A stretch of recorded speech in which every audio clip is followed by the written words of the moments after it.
Surrogacy rules clear చేసింది కేంద్రం. ఇన్నాళ్లు లైట్ గా తీసుకున్న ప్రభుత్వం సుప్రీంకు క్లారిటీ ఇచ్చింది. సరోగసీ విధి విధానాలపై అఫిడవిట్ ఫైల్ చేసింది. అద్దె గర్భంపై ముసాయిదా డ్రాఫ్ట్ ను అన్ని రాష్ట్రాలకు పంపింది కేంద్రం. సరోగసీలో అక్రమాల్ని సహించేది లేదని స్పష్టం చేసింది. సరోగసీ రూల్స్ పై కేంద్రం క్లారిటీకొచ్చింది. సరోగసీపై ఇప్పటి వరకు స్పష్టమైన నిబంధనలు ఏమీ లేదు. భారతీయ దంపతులకు మాత్రమే సరోగసీని అనుమతిస్తామని కేంద్రం క్లారిటీ ఇచ్చింది. విదేశీయులకు అనుమతించబోమని స్పష్టం చేసింది. సరోగసీ విధి విధానాలపై సుప్రీంకోర్టులో అఫిడవిట్ ఫైల్ చేసింది. కమర్షియల్ సరోగసీని అనుమతించమని తేల్చింది. ఇండియాలో విదేశీయులకు సరోగసీ సేవలకు అవకాశం లేదని అఫిడవిట్లో కేంద్రం తెలిపింది.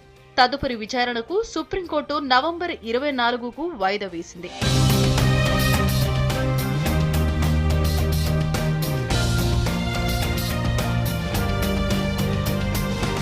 కమర్షియల్ సరోగసీ కోసం అండం దిగుమతిపై నిషేధం విధించింది కేంద్రం.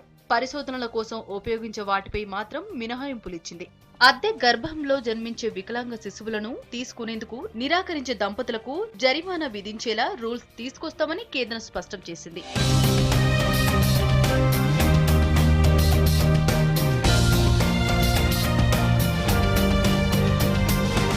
సరోగసీ విధానాన్ని కమర్షియల్ గా మార్చకుండా రూపొందించిన ముసాయిదాను రాష్ట్రాలకు పంపింది కేంద్రం.